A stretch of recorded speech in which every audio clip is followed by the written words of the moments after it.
Bonjour à tous et bienvenue dans cet hémicycle du ministère de la fonction publique et du renforcement des capacités, qui est ce ministère qui est heureux de vous accueillir ici cet après-midi.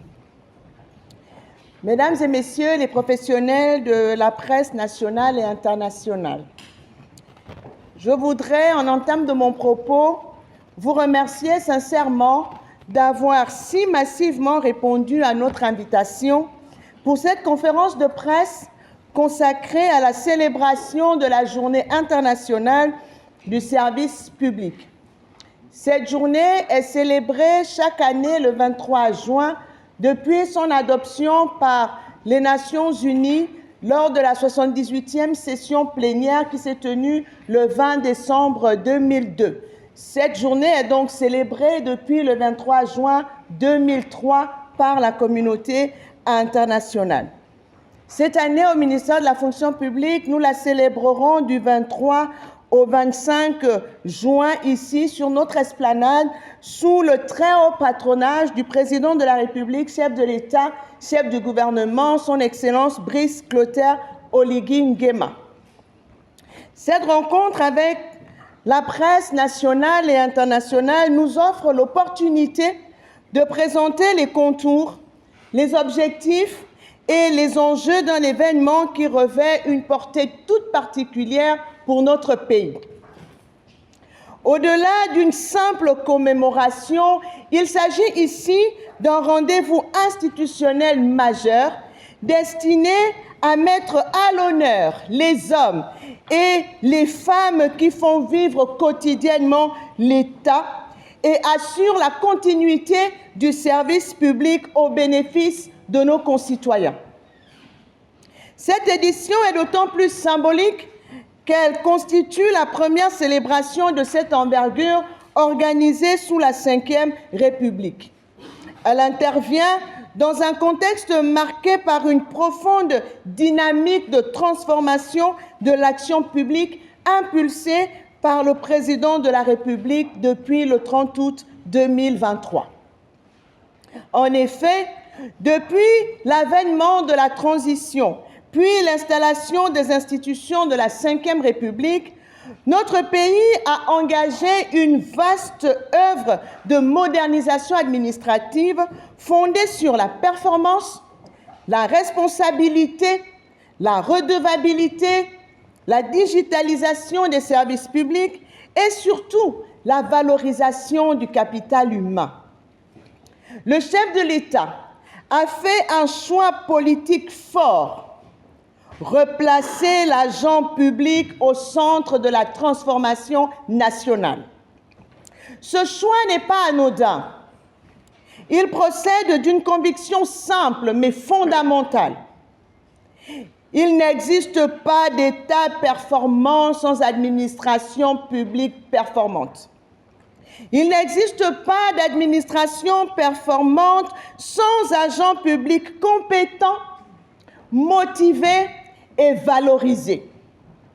Il n'existe pas de développement durable sans un service public efficace, moderne et orienté vers les citoyens. C'est précisément cette vision qui inspire le thème retenu cette année sur le plan national. Capital humain, innovation et performance, bâtir une administration publique moderne au service des citoyens. Ce thème traduit parfaitement les priorités du gouvernement. Il rappelle que les grandes transformations engagées dans notre pays reposent avant tout sur les hommes et les femmes qui servent l'État. Il souligne également l'importance de l'innovation et de la modernisation dans la construction d'une administration plus efficace, plus accessible et davantage tournée vers les attentes des usagers. Durant 3 jours, cette célébration permettra de mettre en lumière les réformes engagées par le gouvernement, les progrès réalisés par les administrations publiques, ainsi que les perspectives de modernisation qui dessinent l'administration gabonaise de demain. Elle constituera également une occasion privilégiée de renforcer le lien entre l'administration et les citoyens en favorisant une meilleure connaissance des missions du service public et des transformations actuellement en cours au sein de nos institutions. L'un des temps forts de cette célébration sera sans conteste l'ouverture du village du service public, qui accueillera le public les 24 et 25 juin 2026, ici, sur l'esplanade du ministère de la fonction publique et du renforcement des capacités. Pensé comme une véritable vitrine de l'administration gabonaise, ce village réunira les départements ministériels, les agences publiques, les établissements sous tutelle, les start-up, ainsi que plusieurs partenaires institutionnels. Pendant 2 jours, les visiteurs pourront découvrir les missions des différentes administrations, les réformes engagées, les innovations développées au sein des services publics, ainsi que les projets structurants portés par l'État dans les domaines de la gouvernance, de l'économie, de la santé, de l'éducation, des infrastructures, du numérique, de l'environnement, de la jeunesse, de la protection sociale, pour ne citer que cela. Le village du service public sera également un espace dédié à l'innovation et à la transformation numérique. Les citoyens pourront y découvrir les avancées réalisées dans le cadre de la stratégie nationale de digitalisation de notre pays, les plateformes numériques développées par l'administration, ainsi que les nouveaux services destinés à simplifier les démarches administratives et à améliorer la qualité du service rendu aux usagers. Une place importante sera également accordée aux start-up gabonaises évoluant dans le domaine du numérique et de l'innovation technologique. À travers leurs démonstrations et leurs solutions innovantes, elles illustreront le potentiel de la jeunesse gabonaise à accompagner la modernisation de l'État et à contribuer à l'émergence d'une administration intelligente, connectée et résolument tournée vers l'avenir. Cette dimension est essentielle, car la modernisation de l'administration ne saurait être envisagée sans l'apport du numérique, de l'innovation et de l'intelligence collective nationale. Mesdames et messieurs, au-delà de son caractère institutionnel, cette célébration porte un message profondément politique au sens noble du terme. Elle traduit la volonté du président de la République, chef de l'État, chef du gouvernement, son Excellence Brice Clotaire Oligui Nguema, de réconcilier les citoyens avec leur administration. Elle traduit sa volonté de restaurer la confiance entre l'État et les usagers. Elle traduit son ambition de faire du service public un levier de développement, de cohésion nationale et de transformation économique. Elle traduit enfin sa conviction que le capital humain constitue la première richesse de notre pays. Cette journée internationale du service public sera donc avant tout celle des agents publics du Gabon.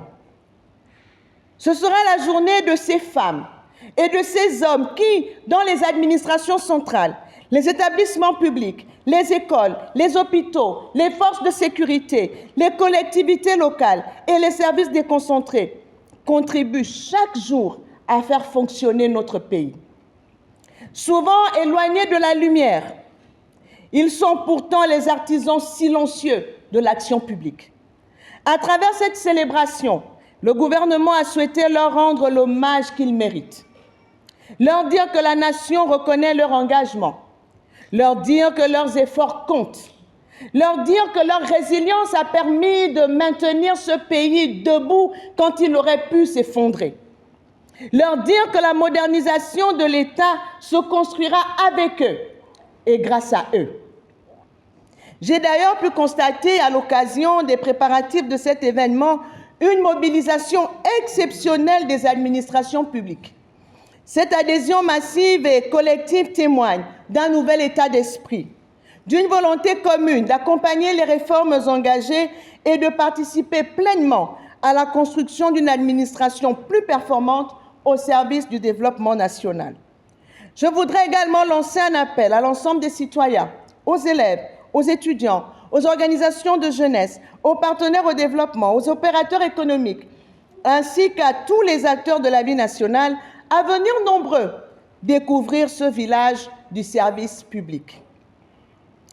Car pendant 2 jours, c'est toute l'administration gabonaise qui viendra à la rencontre des citoyens pour expliquer, démontrer, informer, orienter et présenter le visage du service public que nous construisons ensemble pour le Gabon d'aujourd'hui et de demain. Mesdames et messieurs les professionnels de la presse et des médias, avant de conclure mon propos, je voudrais vous adresser les remerciements du gouvernement et ceux de l'ensemble des agents publics de notre pays. Car à travers vos différents organes de presse, vous jouez un rôle essentiel dans l'information, la sensibilisation et l'accompagnement de l'action publique. Au quotidien, vous êtes les relais privilégiés entre les institutions et les citoyens. Vous contribuez à faire connaître les réformes engagées, à expliquer les politiques publiques et à valoriser le travail accompli par les femmes et les hommes qui servent notre pays. Je voudrais saluer le professionnalisme dont vous faites preuve et vous remercier pour la qualité du partenariat qui existe entre les médias, la presse et les administrations publiques. Votre présence aujourd'hui témoigne une nouvelle fois de votre attachement à l'information juste, à la promotion de l'intérêt général et à la valorisation des initiatives qui participent à la modernisation de notre pays. Je forme le vœu que vous soyez tout au long de cette célébration les ambassadeurs de cette journée internationale du service public, afin que nos concitoyens qui ne pourront malheureusement pas faire le déplacement pour visiter ce village du service public pour diverses raisons, puissent pleinement mesurer l'engagement, les progrès et les transformations en cours au sein de l'administration gabonaise. Je vous remercie pour votre attention, pour votre disponibilité et pour l'accompagnement constant que vous apportez aux actions du gouvernement.